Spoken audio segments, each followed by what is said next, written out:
The following program, The Russ Belville Show, is intended for responsible adults only. We advocate to the repeal of marijuana prohibition for adults. We discuss the science, culture, and controversy about America's marijuana laws.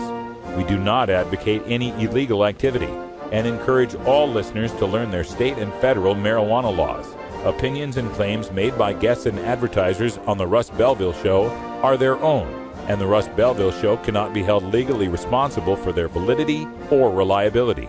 Viewer discretion is advised.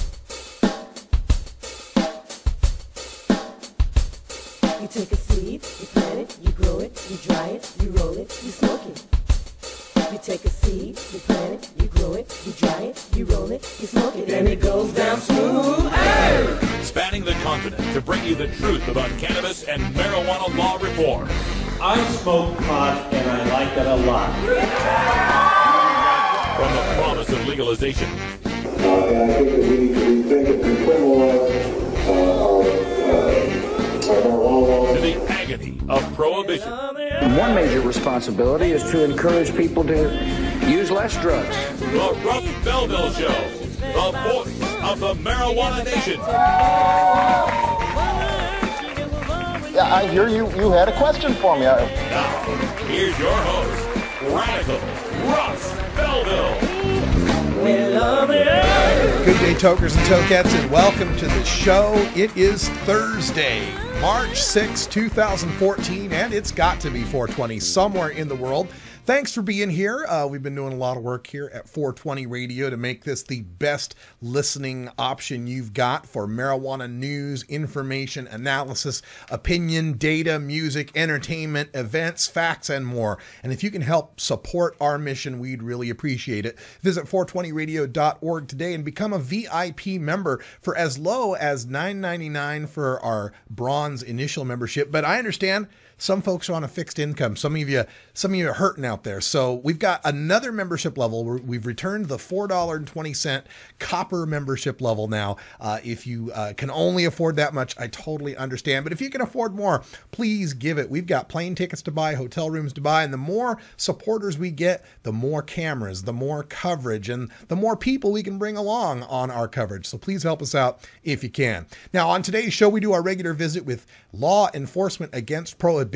Our segment's called Cops Say Legalized Drugs, and we've got a Canadian police officer with us today, a former Royal Canadian Mounted Police Officer. James Kenny will be joining us to talk about why he says cops say legalized drugs.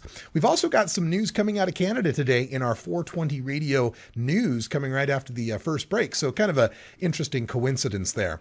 Also on today's show, we'll have time for a radical rant at the end of the show. Now we're all worried about people who smoke pot and drive, right? This is coming out of Colorado, where the cops are getting a 9-day seminar. I'm sure it's paid. A 9-day seminar on how to spot stoned drivers, because apparently we're pretty hard to spot. I wonder why. We'll talk about that in the Radical Rant at the end of the show. Also on the show today, we're going to go behind the headlines. This Sunday, the Washington Post did a look, an in-depth look at what they call the mommy lobby of parents that are fighting for medical marijuana access for their sick children, and many of them moving to Colorado. So it's getting big mainstream attention. Also, we'll have our daily Toker tunes. We'll cook something up for Groovin Thursday for you from our funk libraries. And Hour 2, Toker Talk Radio, we'll be hanging out, taking your calls, and talking more about the news of the day. You're listening to the Russ Belville Show on 420radio.org, the 24-hour voice of the marijuana nation. Stick around. We'll be right back.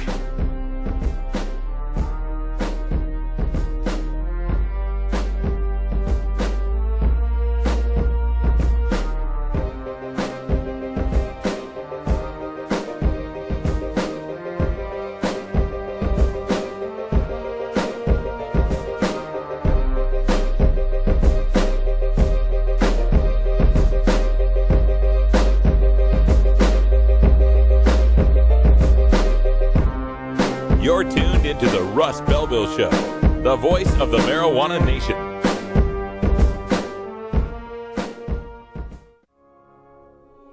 The law offices of Omar Figueroa would like to remind you to stand up for your rights. Please do not give up your precious liberties. There's nothing wrong with standing up for our constitutional rights, and in fact, it's the best way to honor the Constitution that recognizes our natural rights. Treat law enforcement with respect and respect the Constitution by standing up for your rights. If you are detained or arrested, stand up for your rights by repeating, "I respectfully invoke all of my legal and constitutional rights. I do not consent to any search and seizure. I want to remain silent, and I want to speak with my attorney, Omar Figueroa." Omar Figueroa has more than a decade of experience in federal and California courts and graduated from Yale University, Stanford Law School, and Trial Lawyers College. Please contact the law offices of Omar Figueroa at 415-489-0420 or 707-829-0215 or on the web at omarfigueroa.com. 420 Radio, freeing your mind 24 hours a day.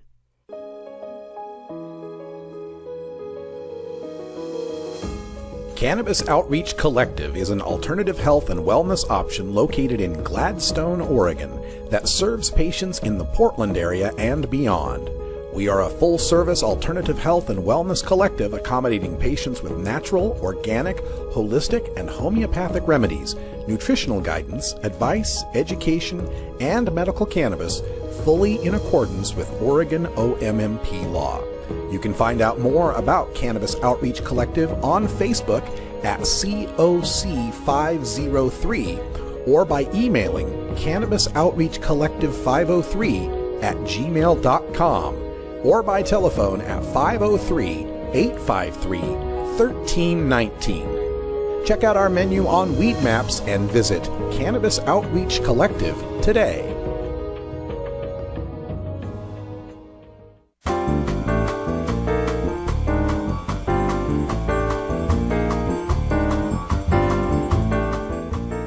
This is your 420 Radio News for Thursday, March 6, 2014, brought to you by the National Cannabis Coalition. I'm Russ Belville. CNN documentary tracks medical marijuana refugees in Colorado from the Denver Post. CNN's Sanjay Gupta toured Colorado's medical marijuana outlets in a documentary last summer called Weed. Now, CNN and Gupta are back with Weed 2, tracking medical marijuana refugees to Colorado. He's not backing down on medical marijuana, Gupta wrote in a CNN online editorial Wednesday. He said, quote, "I'm doubling down." The new documentary, Weed 2, Cannabis Madness, Dr. Sanjay Gupta reports, premieres March 11th at 8 p.m. on CNN. This time, Gupta follows several families with sick kids as they travel to Colorado. Some have given up on ineffectual government-approved epilepsy drugs and are in search of the only thing that seems to work to reduce seizures, the low-THC Charlotte's Web strain of cannabis. In his online editorial saying he's doubling down on medical marijuana, Gupta writes, quote, "Marijuana is classified as a Schedule I substance, defined as the most dangerous drugs with no currently accepted medical use. Neither of those statements has ever been factual." He also talks about speaking with Roger Goodell, the commissioner of the National Football League, and says, quote, "Goodell also says the NFL is following the science that suggests marijuana may help recovery from concussions. Recently, I had the chance to tell him that the United States already holds a patent on medical marijuana for that very purpose. Patent number 6630507. Canada considers fines instead of charges for pot possession, from RT.com. Canada's Conservative government is considering loosening the country's drug legislation so as to ticket rather than lay charges against those in possession of small amounts of marijuana, according to Justice Minister Peter MacKay. The Justice Department is working on the draft bill, according to MacKay, who said on Wednesday that amending the current legislation was inspired by Canada's police chiefs, who have long been seeking softer regulation. Currently, those found guilty of possessing small amounts of marijuana can face up to 5 years in jail. The law is softer for first offenders. If convicted, they can be fined up to $1,000 or be given a 6-month jail term. The softer approach has been supported by Prime Minister Stephen Harper. Harper, much to the joy of the opposition Liberal Party, the leader of which, Justin Trudeau, has promised that if his party got majority in elections, it would have marijuana legalized. The Conservatives have traditionally been skeptical of pot decriminalization. Deep divide on marijuana policy apparent during congressional hearing, from the Denver Post. Although marijuana remains illegal federally, Colorado U.S. Attorney John Walsh said federal enforcement officials must work with their local counterparts to achieve common goals, such as keeping marijuana away from kids, even after states legalize marijuana for adult use. The hearing was the subcommittee's second under the title Mixed Signals, the administration's stance on marijuana, but rather than clarifying those signals, the hearings mostly illuminated why they exist. The official, Deputy Administrator Thomas Harrigan, reiterated that the DEA sees, quote, no sound scientific, economic, or social reason to change our nation's marijuana policies, end quote, and said the DEA would, quote, not abandon science and fact in favor of public opinion. That frustrated several subcommittee members, with Representative Jerry Connolly, a Democrat from Virginia, asking, quote, would you agree that marijuana is certainly not in the same category as heroin in terms of its danger, end quote? When Walsh was asked whether marijuana should be reclassified, he demurred. There is a process, he said. Doctors tell Iowa lawmakers medical marijuana is effective, from KCRG.com. The medical community doesn't dispute the benefits of cannabis and the relief it can provide for patients when other medicines don't help, experts told a Senate panel Wednesday. Thomas Karlstrom, a retired Des Moines neurosurgeon, told lawmakers that for patients suffering from seizures and other forms of chronic pain, including epilepsy, marijuana has proven to be therapeutic. Doctors joined advocates for legalization of medical marijuana Wednesday at the Iowa State House.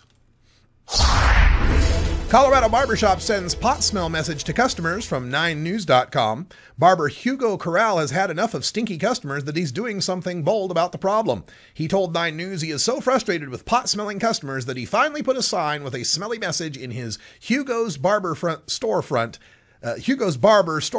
in Greeley. Corral put the sign warning pot-smelling customers that they are not welcome because this is his business, not their home.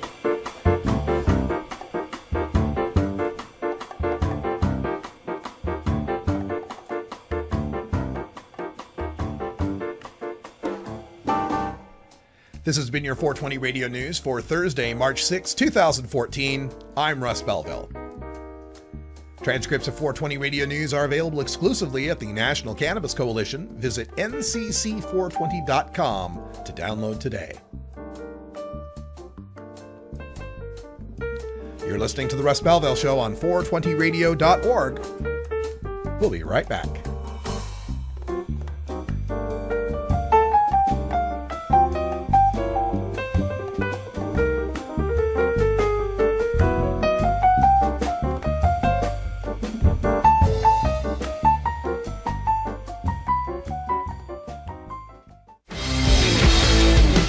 Starting up a medical cannabis business, you don't just want any attorney. You want a fired-up lawyer who understands the needs of cannabis consumers. The law office of Lauren Vasquez is your fired-up lawyer for the cannabis industry. Lauren Vasquez knows the details of California marijuana law from both a personal and professional angle. Lauren Vasquez rose from the ranks of college normal activist to become one of the Bay Area's best marijuana lawyers. Visit her website, fireduplawyer.com, or call 1-855-MMJ-LAWS for more information. That's 855-665-5297 for Lauren Vasquez, your fired-up lawyer, or email fireduplawyer@gmail.com. The number again is 855-MMJ-LAWS, 855-665-5297 for your fired-up lawyer, Lauren Vasquez. Lauren Vasquez is an activist attorney you can trust. Call today. Marijuana, do you wanna? Do you wanna tonight? As marijuana goes mainstream, you need to be armed with the facts. Nobody can teach you better than Dr. Mitch Earlywine, Ph.D. You may know Dr. Mitch from his column in High Times magazine or his weekly appearance on The Russ Belville Show. Dr. Mitch is also the author of some of the best books on marijuana science, culture, history, and health, including Understanding Marijuana, Parents' Guide to Marijuana, Pot Politics, and more. Visit Amazon.com and search for Mitch Earlywine, that's EARLEYWINE, and order your books today. You can also contact Dr. Mitch by email at 420research@gmail.com.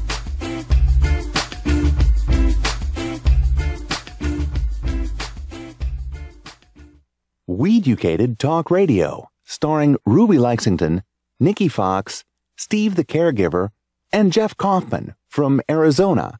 Tuesdays at noon Pacific on 420radio.org.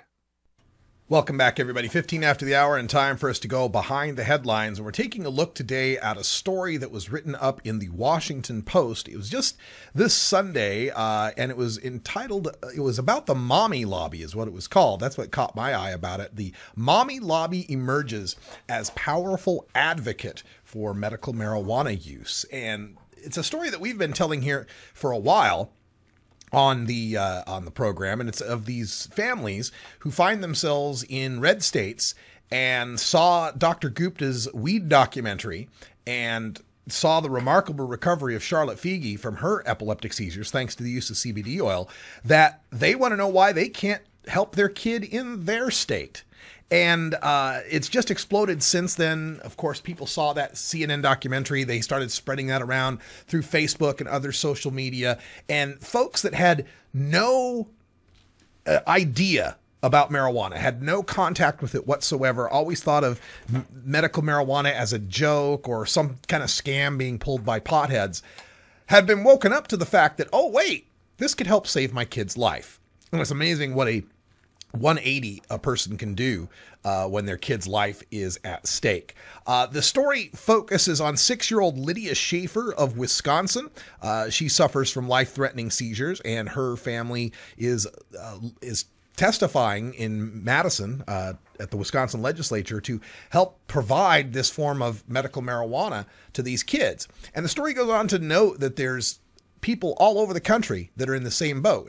Oklahoma, Florida, Georgia, Utah, New York, North Carolina, Alabama, Kentucky. Everywhere you go, there are people talking about this. And it's beginning to break through in places you never would have expected. Florida got a medical marijuana CBD bill out of a committee. Georgia just passed it 171-4 on the floor of the House.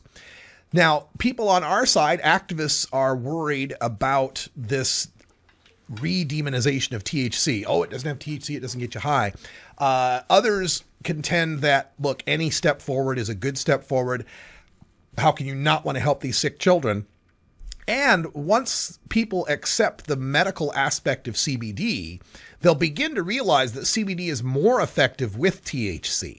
So it will open the door. There are a lot of conflicting opinions on this within our movement, but take a step back for a second. Take yourself out of our movement and step back into the mainstream and just marvel at what an incredible flip this is for the WOTC messaging, the what about the children messaging that has come from mothers and parents ever since the 1980s. And in a sense, I see a parallel between this and alcohol prohibition, although writ much longer as far as time span goes. Alcohol prohibition came about when mothers were upset about the saloons and the drunkenness of their men. The average American drank 90 bottles of 80 proof liquor a year. 90 bottles. That's amazing. It's like something like 28 now. But anyway, the women began going to the saloons and taking axes and hatchets and busting up the place, all in the name of saving the children. I took a look in Minnesota at that Prohibition Museum exhibit and all these posters they had about, alcohol. It ruins the children. It's going to ruin society. And then once Prohibition took effect and people saw the devastating effects of Prohibition, it was women again who came forth with a what about the children messaging that was flipped, that said we would better regulate and tax this stuff, and that would have a better effect for the children. So in a sense, we're seeing that now with marijuana, where in the 80s, it was the parents' resource groups that were holding up the gas mask bongs on 60 Minutes and scaring the bejesus out of America, that marijuana was coming to sedate their kids, is going to be awful. And now that mommy lobby has flipped and realized that it's the prohibition of marijuana that's harming these poor kids with epilepsy who could be treated with it. And it's and they're going to continue to recognize it's the prohibition of marijuana that is harming their kids when they get busted, to get a black mark on their record that makes it harder for them to get jobs and scholarships. The whole wall of prohibition is beginning to fall down, and you can tell exactly the lines at which it's cracking between the establishment and the people. When you look at the two major epilepsy groups, one of them is the group that represents the patients, And they recently advised more research and access to medical marijuana. But the epilepsy group that represents the doctors, no, they're not sure about it. They want to wait. We'll see who science and history sides with. And it's going to be us. Because marijuana is a medicine. Yeah, that's what we've been trying to tell them. But it's a lot more than that. More than that. You know, it's so much more. But let's use it as a medicine. Or just to have some fun. We'll be right back. Stick around. Have you ever met that funny reefer man? If he said he swam to China, he would sell you South Carolina. Then you know you're talking to that reefer man.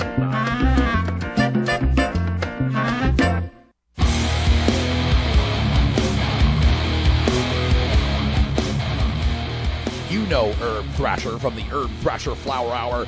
Now get ready for Herb Age Designs for the proud cannabis consumer. Herb Age Designs, lifestyle gear for the 420 friendly. Herb Age Designs, home of the famous lighter leash. Herb Age Designs, get your Herb Age t-shirts and hoodies and show your pride. Herb Age Designs, we've got frisbee golf discs and durable hemp gear. Herb Age Designs, we've got shot glasses, drinking glasses, coffee mugs, and beer cozies. Check us out on Facebook and online at herbagedesigns.com. And follow Herb Age and Herb Thrasher on Twitter. We'll see you at this year's Hemp Fest. Crank it up.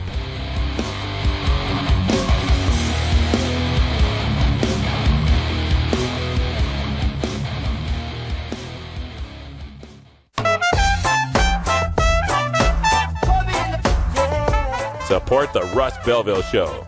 Text the word Russ to 420-420 and connect with the National Cannabis Coalition. You can also send $10 to the Russ Belville Show right from your smartphone. That's Russ to 420-420. In the afternoon, if I'm home, I smoke marijuana. You're listening to Radical Russ on the Russ Belville Show.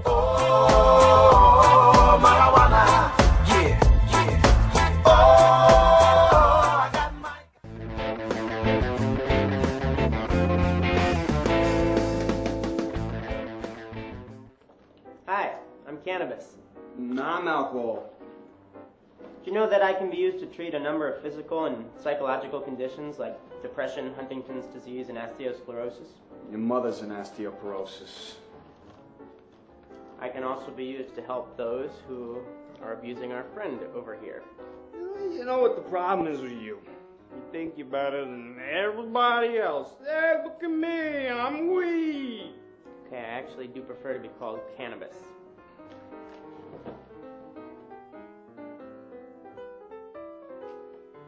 I'm illegal. I'm illegal. Because weed makes you stupid.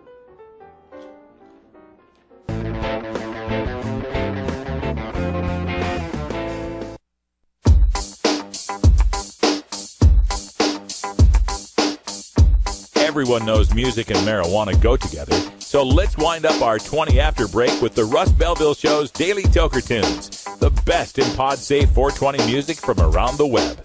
Today is Groovin Thursday, featuring rap, hip-hop, soul, and funk music. Now, sit back and enjoy your Daily Toker Tune.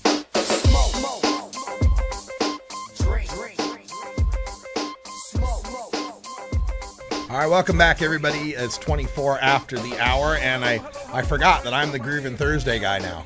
So I have to get the songs prepared.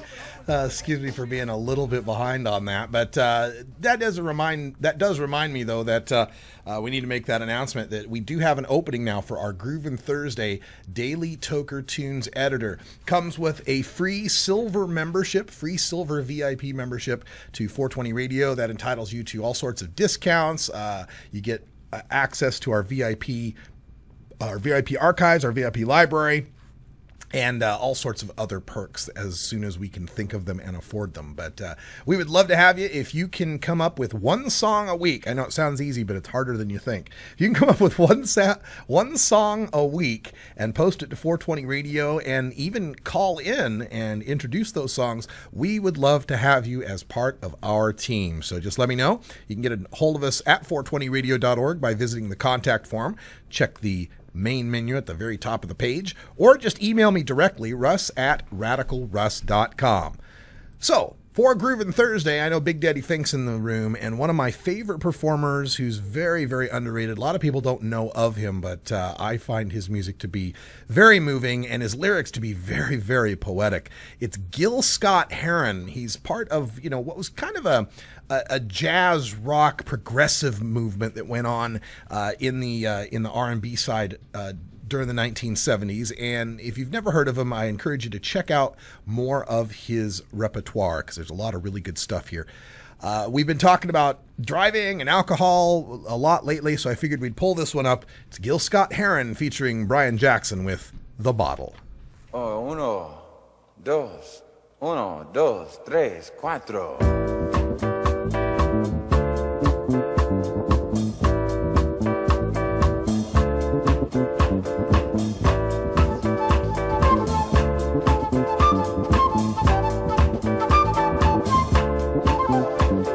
See that black boy over there running scared, his old man in a bottle. He done quit his 9 to 5, he drank full time, and now he's living in a bottle. See that black boy over there running scared, his old man got a problem, and it's a bad one. He ain't done pawned off damn near everything, his old woman away for bottle. And don't you think it's a crime when time after time after time people in a bottle, there's people living in the bottle. Listen to me, see that sister, her shop was fine, folks, she started drinking wine from the bottle. She told me, oh man committed a crime, he's doing time, now she's hanging in a bottle. I seen her out there on the avenue all by herself, and sure need help from the bottle. I seen her, preacher man tried to help her out, she cussed him out and hit him in the head with the bottle. They turned to me, they asked me, Gil, now don't you think it's a crime? No way. And time after time after time, people in the bottle, there's people showing up in the bottle. Give another good example. You see that gent in a wrinkled suit there, he done damn near blown his cool to the bottle. He was a doctor helping young girls along. If they wasn't too far gone to have problems. But the offenders of the Dollar Eagle said, what you doing, man, ain't legal. Now he's in the bottle, and now we watch him every day. He's trying to chase the prisons away from the bottle. He turned to me, he slipped in my hand now. Don't you think it's a crime? The way time after time, friends of mine in the bottle, showing up in the bottom. Come on, hit it a lick one time, stick. Huh.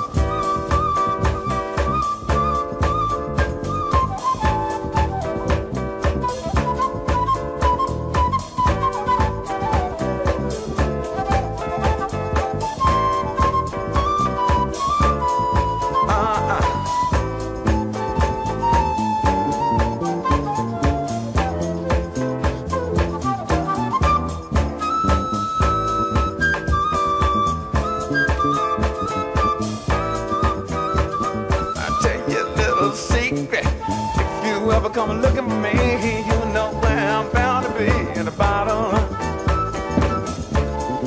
Turn around, look around on any corner. If you see some brother looking like a goner, it's gonna be me. Sing the song.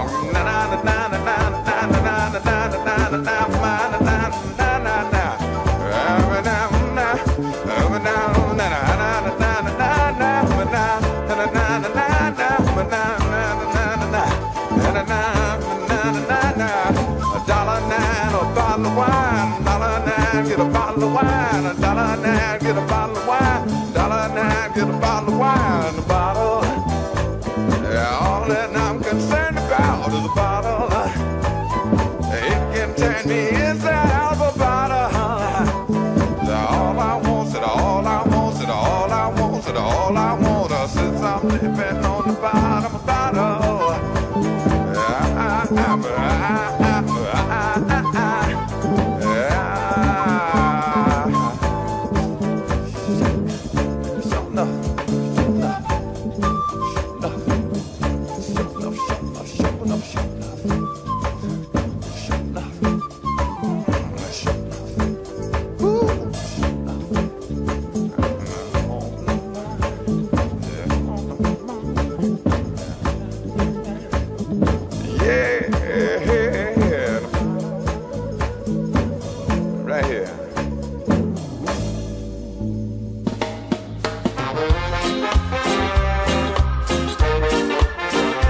Support the Russ Belville Show.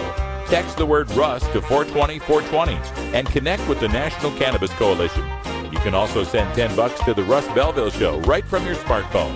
That's Russ to 420-420. You're listening to Radical Russ on the Russ Belville Show.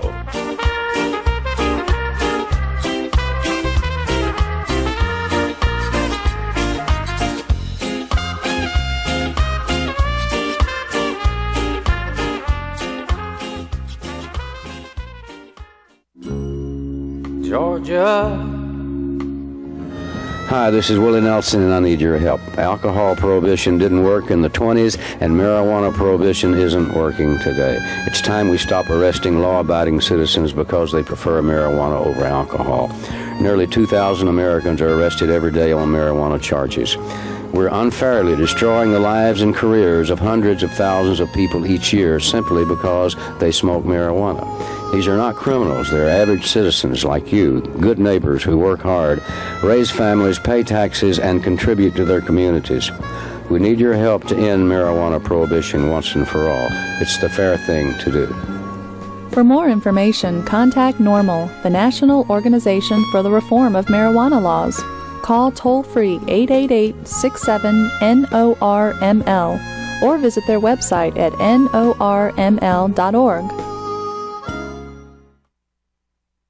Cannabis Common Sense, starring Paul Stanford and Casper Leach from Portland, Oregon. Mondays at noon Pacific on 420radio.org.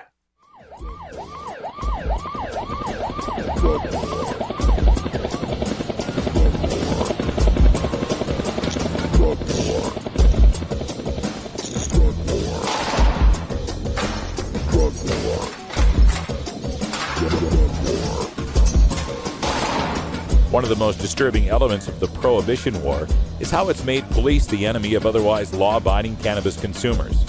Fortunately, one group of police officers knows the futility of prohibition and reaches out to educate the community and current law enforcement. Today, the Russ Belville Show visits with another speaker from Law Enforcement Against Prohibition with one clear message: cops say legalize drugs. Welcome back, everybody. 33 after the hour, and in our Cops Say Legalized Drugs segment today, we are trying to reach James Kenny, a former Royal Canadian Mounted Patrol officer, but every time I call him and get him connected, he is hanging up. So I'm going to try one more time. We'll see if we can talk to him live, and if that makes any difference here. Just one. Do we have James Kenny? Hello, James. Voicemail box. Apparently we do not have James today. Okay.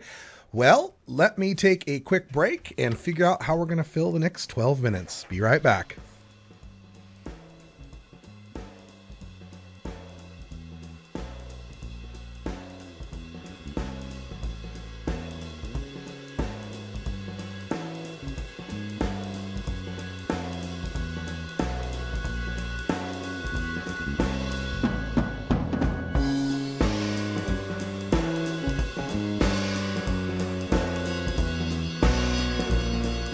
We'll be right back after these messages from our 420 friendly sponsors.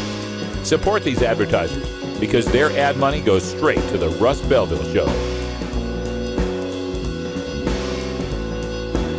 You're tuned into the Russ Belville Show, the voice of the marijuana nation.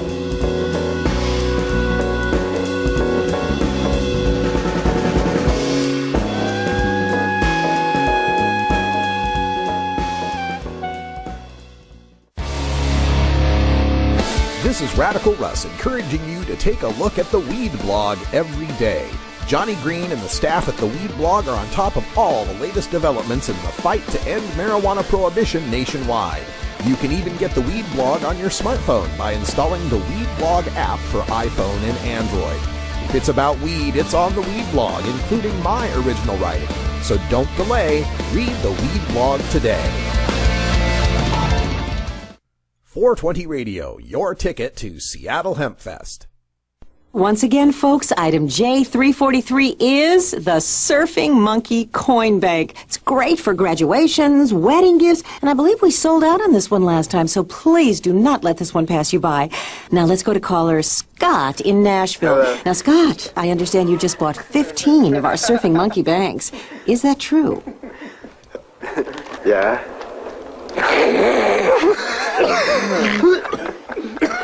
Chill, man. I'm on TV. The Russ Belville Show reminds you to never smoke and drive impaired. Hang out for a while and share.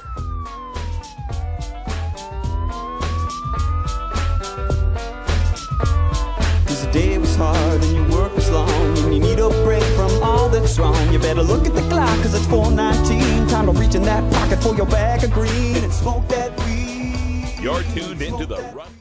You're the senior DEA official in charge of enforcement, and the department announced that they weren't going to enforce some drug laws in states that voted to have other type of marijuana policy, and a lot of this is finding its way into my state of Iowa, even though their state laws say it can't happen.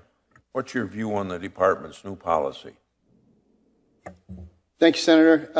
The department put out a policy by which the U.S. attorneys and prosecutors would consider there are 8 different factors in prosecuting cases relative to marijuana. Marijuana is a Schedule I controlled substance. It's illegal. So we're still enforcing the law. But I will tell you, I'm glad you asked me that, Senator, because I have to say this. I've been 27 years as a DEA agent, 34 years in federal government. A father of 6 great kids and a wife who's hung out with me for 32 years. I've been serving the country since I'm 18 years old. I have to tell you this. And I served in the great state of California for 9 years as a new agent. And I went with you to Redding, California. You don't remember, there was more hair here, when we established an office up there for meth. I must tell you this, because it would be wrong for me to tell you. Going down the path to legalization in this country is reckless and irresponsible. The department has set up factors, sir, and I get that. I'm talking about the long-term impact of legalization in the United States. It scares us. The treatment people are afraid. The education people are afraid. Law enforcement is worried what is going to happen. In every part of the world where this experiment has been tried, it has failed time and time again. And here we are. The voters have decided to do this. It's going to impact the state, the surrounding states, and California's done it, ma'am. You know that. California's turned around and done a lot of great things, what they're doing, what they're seeing, and I wish some people would take example of what's happening. There are more dispensaries in Denver than there are Starbucks. I think you're telling me that federal law ought to be enforced. What I'm saying, sir, is the idea somehow that people have in our country, and to the extent that some legislators do, county elected officials do, that this is somehow good for us as a nation, sir.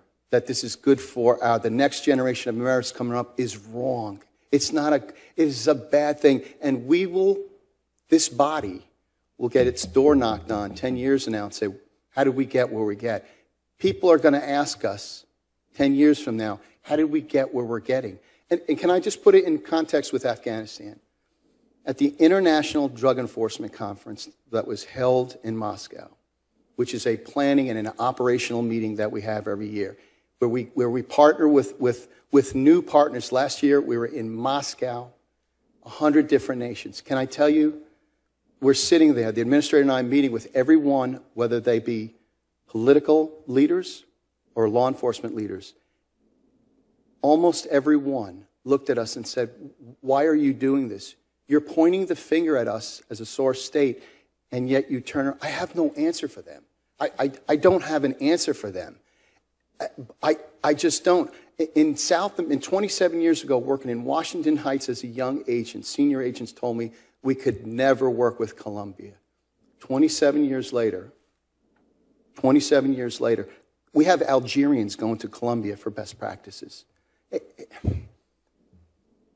I apologize for my excitement, but this is a bad experiment. It's a bad experiment, and it's going to cost the United States in terms of social costs. It's going to cost us in criminality. We have, ma'am, you need to know this. We have organizations. We just took it down in Bakersfield, and a group that took a marijuana dispensary as a front to launder its meth proceeds.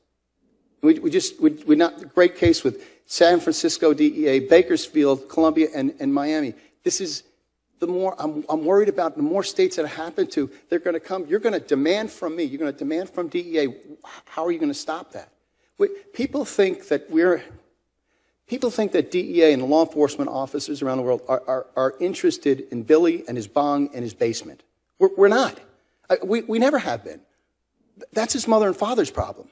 That's not the federal government's problem. That's not Jimmy Capper's problem in DEA. That's a mom and dad problem. What I'm interested in, what DEA has always been interested in, is the trafficking groups that want Billy to be puffing on his bong, the groups that are selling dope to our kids because they live off the backs of addiction. That's what they want. And I think that's sometimes get lost because there's been great things that have been done here in the United States. There's been tremendous things that have been done here. But sir, you asked a question that's really, to some extent, not been answered. It's not been addressed. Ma'am, I know you have. I know you both have. But going down this road, so getting back to the department has given us factors on which prosecutors to prosecute cases. And by the way, we've never gone after, and have done that because people thought we're going after small-time traffickers. I've been DEA for 27 years, never arrested an addict, and I don't have any small-time traffickers that we don't have time for that because we're dealing with things like this on a global scale. I apologize for my excitement. I'm going to submit my questions for, three more questions for answer in writing. Okay. That's fine.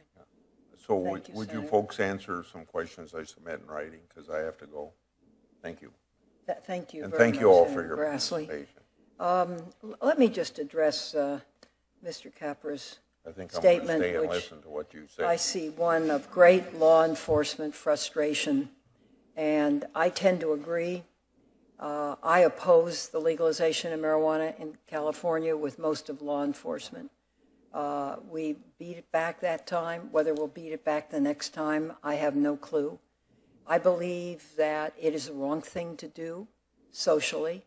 I believe that it is a gateway drug. I believe that it leads to other things, and the fronting for methamphetamine is one of them. It's one thing to use it with a doctor's prescription to ease pain, particularly in a terminal situation. I understand that. And there are probably components of certain kinds of marijuana that can be used to treat babies medically. We're seeing that happen.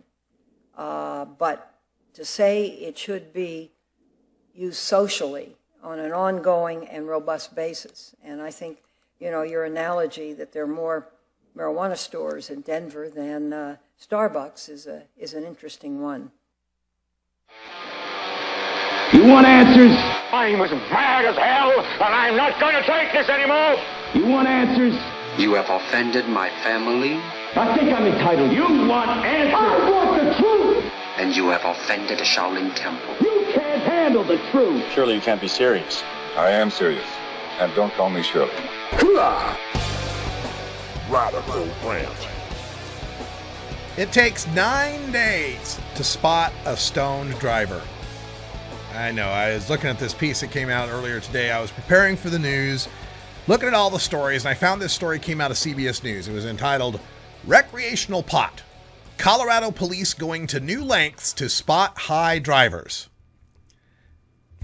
All right, so I took a look and read through it, gave it a cursory scan, and immediately I was beaten about my frontal cortex with cognitive dissonance so profound I had to smoke a bowl lest I go full scanners right all over my desktop.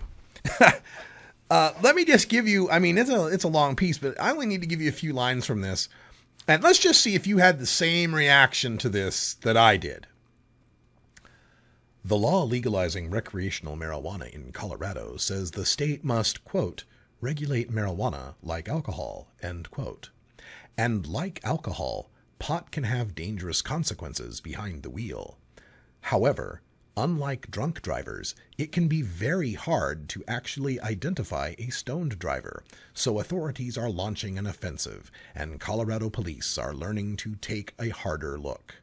State troopers take part of a 9-day course, specifically training to spot drivers under the influence of marijuana.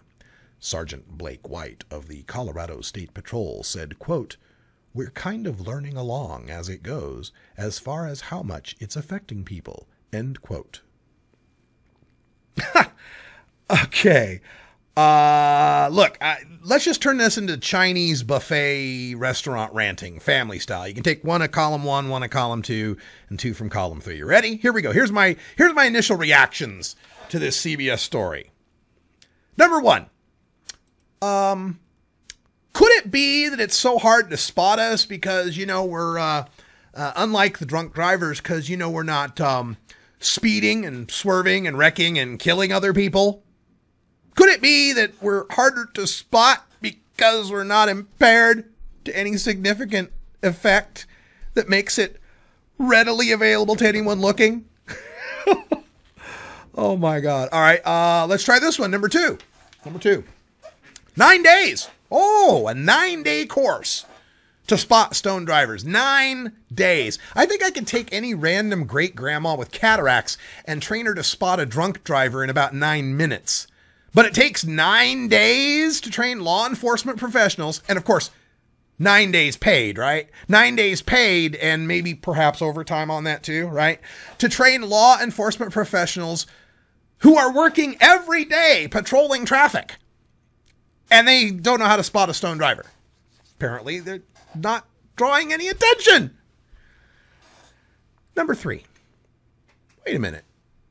You mean to tell us Colorado's had medical marijuana all this century and we've let all these patients drive around allegedly presenting, quote, dangerous consequences behind the wheel, end quote, and we haven't trained cops how to spot them until now? Oh, I guess because they're sick, maybe they're not as dangerous. Oh, how about this one? Number 4. Aren't Colorado's driving accident and fatality rates lower than the U.S. national average in fatalities per miles driven and per capita, continuing a steady decline since, well, look at that, since 2000, since the year medical marijuana passed? Oh, don't take my word for it, people. You know my mantra. I look shit up. Let's see if I can get this up here on the screen of the Colorado drugged drivers involved in fatal crashes statistics. This is from the Colorado.info. That's Colorado DOT. That would be the Department of Transportation in Colorado. Let's see if I can pull this up on the screen for you. That's the American Spirits. We'll get rid of that. But let's see if we can find our little screen. There's our screen capture. There we go. Okay, so I'll shrink that just a little bit so you can see it better. All right, so here we have the statistics from the Colorado website, Colorado Department of Transportation. On the left, we can see the crash years, listing the years from 2006 through 2012. In the next column, we have the fatalities. Now, in 2006, there were 535 driving fatalities in Colorado. The next year, in 2007, there's 555. In the most recent year, 472. So, yeah, there's fewer people dying on the roads. Now, there are fewer drivers involved in those crashes and fewer drivers testing positive for drugs. It was 355 drivers testing positive for drugs, a number that stayed around 350 through 2008 and has declined below 300 for the 3 out of the past 4 years. It was 301 one year. 286 drugged drivers in Colorado in 2012. Then, looking at the number of drivers with a positive drug found, 77 of them represent 26.9% of all drivers. Now, those percentages have gone up. More drivers with a positive drug test. And the total fatalities involving a drugged driver have actually stayed steady around 85. There was a spike in 2011 of 107 of them, but for the most part have stayed around 80, 85. And then there's the column we want all the way over there on the right. Number of drivers, cannabis only. The number of drivers, cannabis only, involved in a fatal crash in 2006 was 27. In 2012, it was 35. The year before, it was 52, and the year before that, it was 42. So from 2011 to 2012, there was actually a decrease in about 1/3 of the number of cannabis drivers involved in a fatal crash. But of course, none of this really means much because, as you can see in the little asterisk down there at the bottom, note, positive drugs can include prescription drugs such as blood pressure medicine, which does not necessarily prove DUI in the driver's system. Neither does presence of cannabis in the driver's system necessarily prove that the person was a DUI. All right, let's see. What else do we got here as far as our Chinese buffet of outrage and reaction to this CBS News story? Oh, yes, the cop, Sergeant Blake, saying we're just now learning along how marijuana affects people behind the wheel. Just now. We're just now seeing what happened. We legalized it, and all of a sudden now we're figuring out what happens when people smoke pot and get behind the wheel because Amendment 64, it was in the fine print. I don't know if y'all caught it, but in the fine print of Amendment 64, Colorado invented marijuana and cars. Yes, Colorado invented marijuana and cars. None had ever existed before that. Nobody had any clue what would happen if someone smoked a joint, got behind the wheel. Look, as my friend Keith Stropp recently said in Minnesota, where the hell do they think we've been all these years? Certainly, people have smoked pot and driven in the past 50 years. But now it's only a big concern? Not 1979 when there was twice as much pot smoking going on as today? All right. Let's see. How about this one? Number 6. Why are we so fixated on rooting out the drivers who we admit we can't spot? You know, we need 9 days of training to spot them. Why are we so fixated on rooting out the drivers we can't spot who've used marijuana? Look, in none of this, I'm not suggesting that marijuana isn't impairing. Marijuana does impair you. But it's less impairing than antihistamines and stimulants and narcotics and sedatives. Even, over-the-counter stuff and prescribed stuff, all of it can be impairing. And nobody ever suggests a per se nanogram per milliliter test for the users of those drugs. Okay.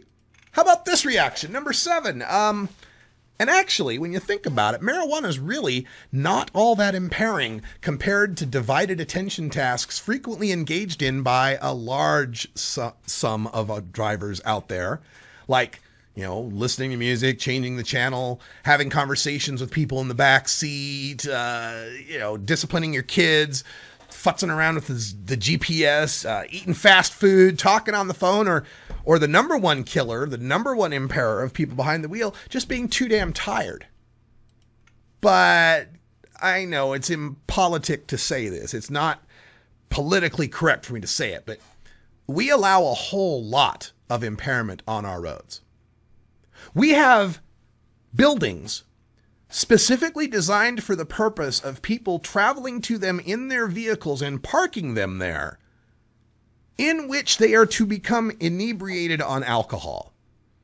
And yet, nobody's calling for breathalyzer valets. Nobody's calling for the abolishment of parking lots at bars. In this society, we accept that in a world of freedom, there are certain risks that must be tolerated. if we nerf the entire world, if we pad everything, if we make it impossible for anyone to ever die in a car wreck, we'll all be driving Nerf cars at 5 miles an hour. We allow a whole lot of impairment on the roads, not just the parking lots at bars, but fast food restaurants with drive-thrus. And the KFC to-go cups, that's the latest one, specifically designed with a base that fits in the car cup holder so that you can munch along while you're driving, dividing your attention from the important task of controlling the 2,000-pound bullet you're behind. But all of these things, we accept them. We don't even think twice about them. But the notion that somebody might smoke a joint and then get behind the wheel is supposed to freak us out? Look, there's a whole lot of intolerance, or there's a whole lot of tolerance, I should say, for our risks on the road. And I think that especially a frequent toker, a patient, someone who's consuming every day who builds up a tolerance falls within that guideline. You know why? Because number 8, when I get a prescription for Marinol, you know Marinol, that Schedule 3, 100% potent synthetic THC with no CBD to moderate the psychoactivity, 5, 10, or 20 milligram dosages. You know that, the legal THC. It comes in a bottle, like a lot of prescription drugs do. It comes with a bottle that has a warning that reads, quote, "You should not drive or operate machinery until you know how Marinol affects you," end quote. So I guess once you figured out you're high, drive all you like, right? So once you figured it out, go right ahead.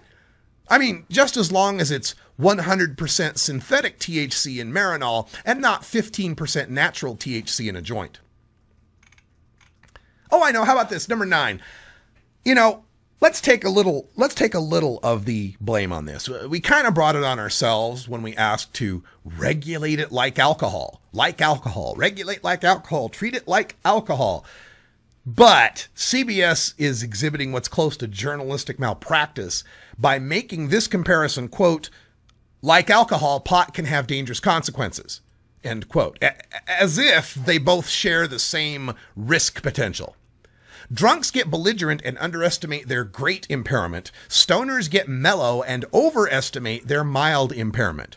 In fact, in one recent study, it was shown that drinking drivers have a 13.64 to 1 odds risk of a fatal accident compared to 1.81 to 1 for drivers with just marijuana in their system.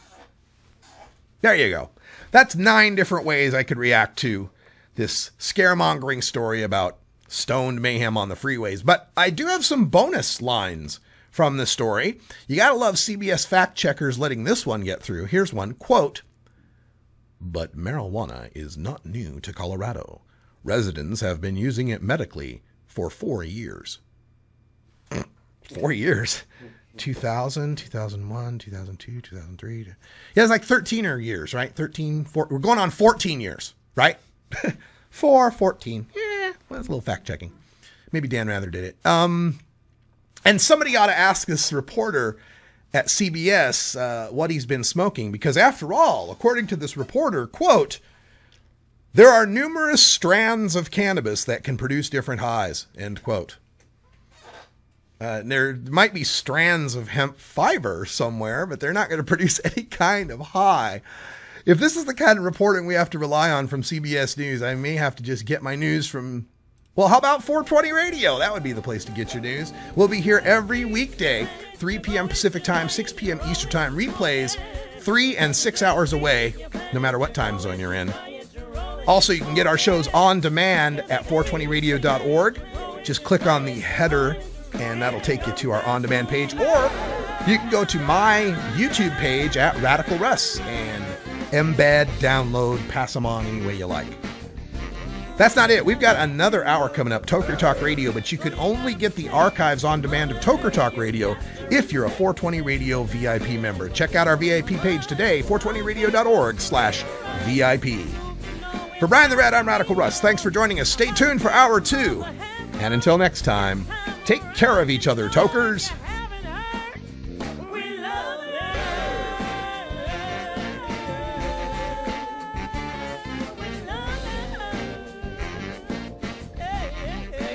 This is the Russ Belville Show.